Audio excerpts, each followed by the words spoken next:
Kita ke informasi lain, saudara. Akibat jalan rusak, seorang wanita yang tengah hamil tua di Kabupaten Maros, Sulawesi Selatan terpaksa harus ditandu menuju puskesmas.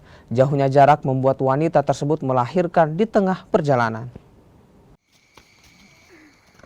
Hasni, warga dusun Bonto-Bonto, Desa Bonto Somba, Kecamatan Tompo Bulu, Kabupaten Maros, yang tengah hamil ini terpaksa ditandu menuju puskesmas terdekat.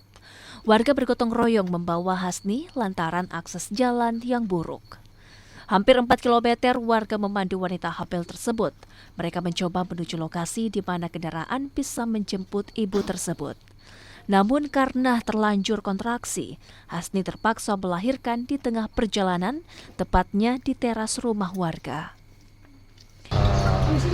Jemput lagi salah satu masyarakat kami atas nama Hasni yang berada di Desa Bonto Somba, dusun Bonto-Bonto, di mana kami berangkat maghrib bersama 2 bidan desa, dan setiba di sana kami langsung potong, lalu kami sempat mampir di salah satu rumah familinya untuk melakukan proses pelahiran di teras rumah, dan kami lakukan kurang lebih sejaman. Usai melahirkan, barulah Hasni kembali ditandu.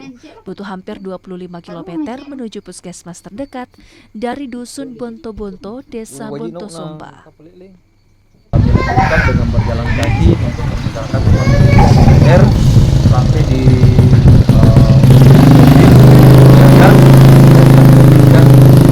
menggunakan mobil jaga dengan medan yang luar biasa, kurang lebih 4 km.